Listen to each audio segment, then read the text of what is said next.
Chapter 36. Past Life Memories. Reincarnation. A long-standing question has been whether the aliens are involved in recycling our spirits.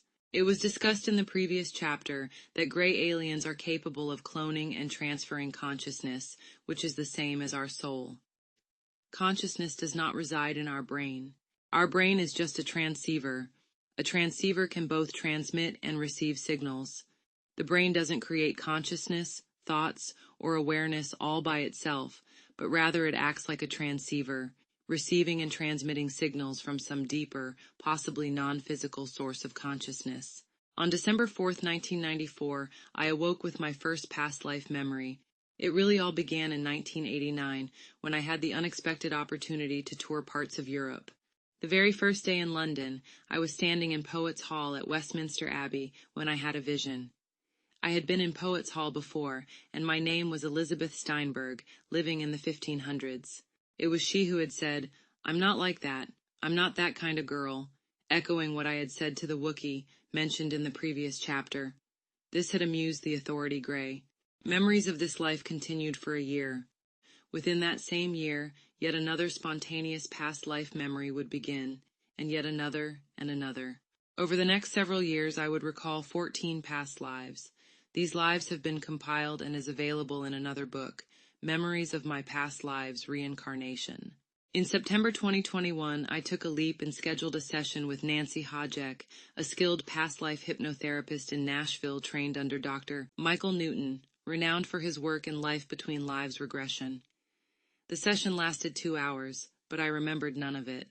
Thankfully, I had recorded the audio, though frustratingly, background music and electronic interference nearly drowned out the audio. I've been painstakingly restoring it ever since. But here's where it gets strange and otherworldly.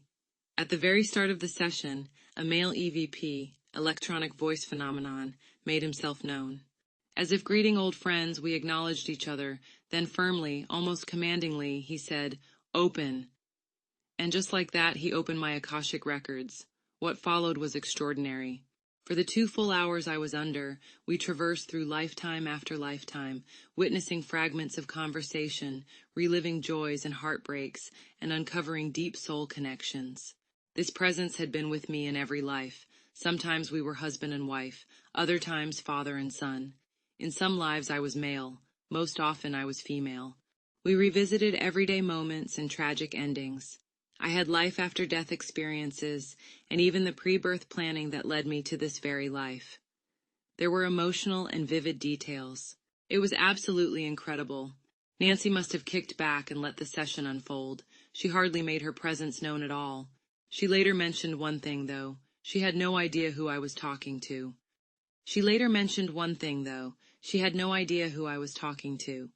When I asked if she'd managed to get a clean recording of the session, my heart sank at her response. She said, "Oh, I record them, but I don't keep them." What a tragic loss. 2 hours of profound otherworldly insight, gone, except for my barely audible backup and the distant and dim memories buried in my subconscious. Then came the real surprise. When I told her that there had been an EVP presence, a distinct voice that wasn't mine and certainly wasn't hers, she nearly came unglued. Her whole demeanor changed. "If you're into that sort of thing," she said tightly, "you'll have to find someone else."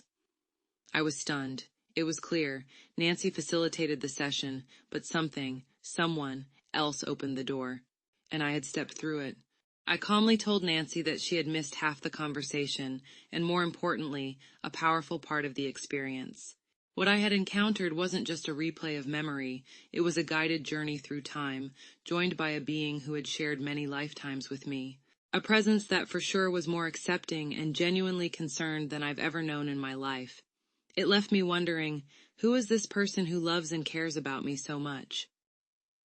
The experience gave me a reassurance of the continuity of life. Most of us know if, but it's another thing to experience it. It's fascinating to know of all the people I have been and the little things that I have done. If I allow myself to integrate these lives into my identity so that they and I become as one, it provides a broader sense of confidence in who I am.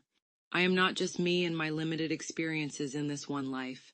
Witnessing all the other versions of myself, so many forgotten moments, was both fascinating and deeply affirming. Each small act, each life lived in quiet purpose, formed the mosaic of who I am. I'm no longer just me, I'm all these other humble people as well. I can see the influence of their lives in my life today, the likes and dislikes. And yes, it's true, there are people in this life who I've interacted with before. We seem to be traveling through time together, and those interactions have influenced our relationships today. It answers why I feel a certain way towards them. When I focus on truly integrating these past lives, not just as stories, but as extensions of myself, something shifts. I feel more complete, less fearful. These lives aren't behind me. They are within me. Their courage, their pain, their joy. It's all mine now. I am not just the woman I see in the mirror, shaped by this single lifetime. I am a spirit with history, a spirit with depth, a spirit that remembers. Why have I been allowed, even assisted, in remembering my past lives? It goes back to my pre-life planning. I had been told that it was time for me to return and that I would be graduating to the next level. I'm not sure what that means, but I knew I was coming in to accomplish something important to me.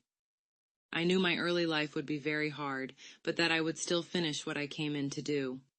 Around the year 2000, I became consciously determined. In fact, I absolutely refused to come back here anymore. In the last chapter, I spoke of how this planet is on lockdown. I didn't learn the term prison planet until 2023. When I heard it, I sensed it was true. It still resonates with me. I think I have gotten all I care to get out of the experience here. In fact, I'm left disillusioned and a tad angry.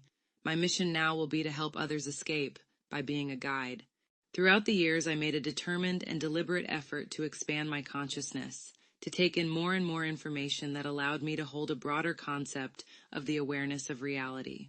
I briefly did self-hypnosis when I got a certificate as a hypnotherapist, and I trained but only dabbled in transcendental meditation.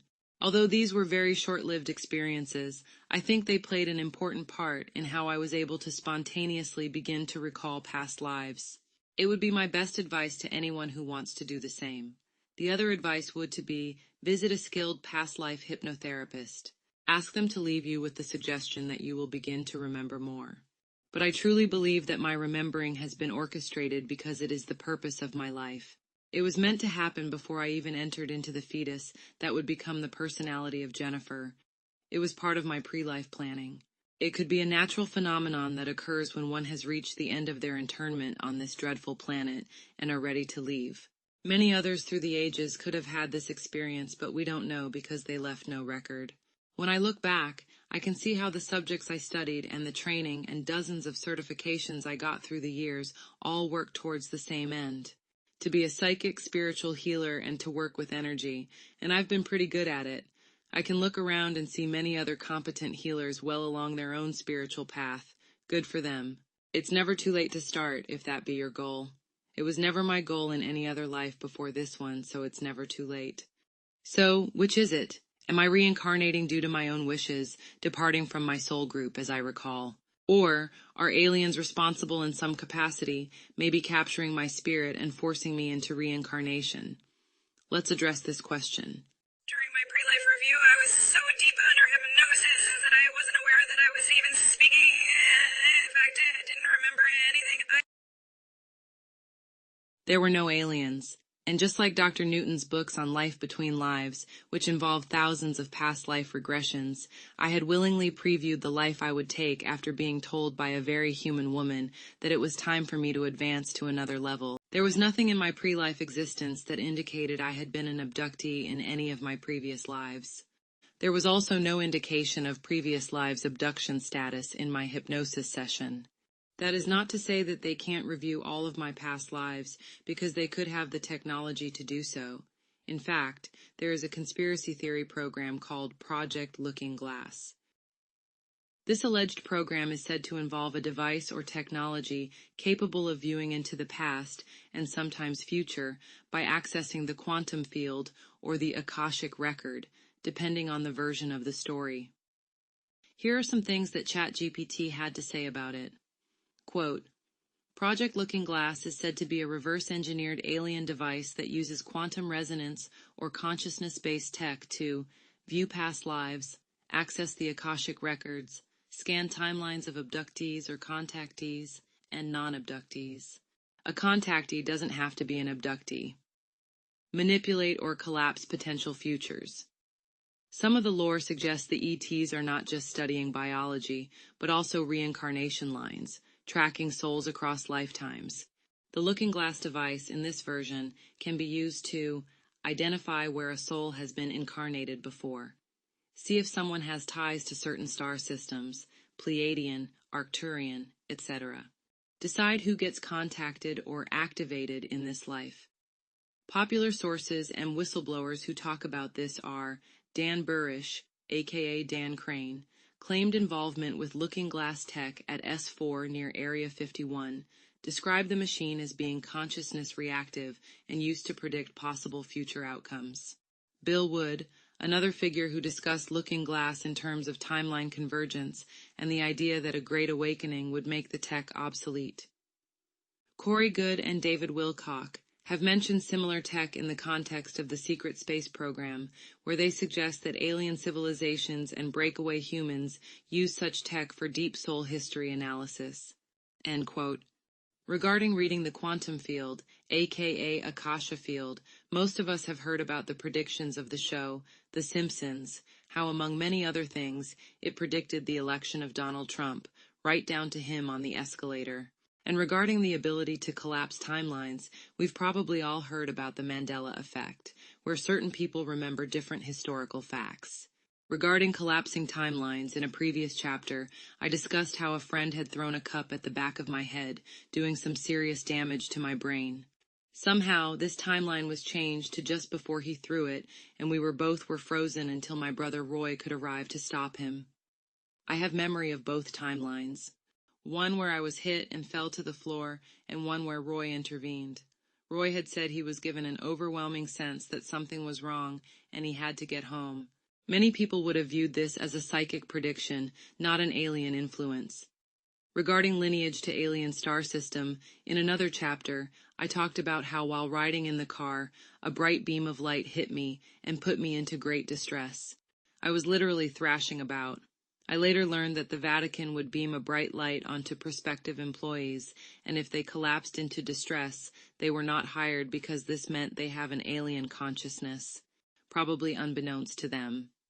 In conclusion, suffice it to say that yes, aliens can pull your spirit consciousness from your body, travel with it during an encounter with them, transfer it to another body, even push their consciousness into a person's body, however reluctantly and temporarily. From what I have learned, they can also read all of our past lives from the Akasha records or quantum field, and even play it back for us with the wave of a hand in the air. They can know what we are going to do in our future, but they are not behind our spirit choosing to return for another life. They have nothing to do with what is termed our soul families, our pre-life review, or the life we choose to partake in. In short, they can manipulate our spirit and move it about, but they don't own its essence. Whatever their technological capabilities, the sovereign right to our spirit, our consciousness, remains ours. And that should give us all some peace of mind. I know it does me. On another note, I don't believe in karma, that you have to pay for your wrongs by suffering in another life. I had spontaneous recall of many lives and had a 2-hour review of my past lives from the Akasha records, and there was absolutely nothing there that indicated a karmic cycle or retribution. I did, however, carry forward likes and dislikes and maybe some intuitive abilities. I want to share a really cool idea my sister Mariah had. She is pre-planning her next life. She has already decided her career choice and what she wants to do. She has chosen to help a few wayward children again from this life into the next, 5 boys. She decided already that she doesn't want a husband because he would take away her focus on the kids. She doesn't want any children of her own. I think planning your next life now is a good idea. And I added that a person can put spoken words into the Akasha records, say things like, I know I did wrong here and there, but I've changed and won't make those same choices. This is the way I really feel about things. This is who I want to be from now on. Verbally asking forgiveness for certain things could erase the negative from the records, especially if you put a lot of intention behind it. And if you are so inclined, you can have the sin washed away by the blood of Jesus Christ.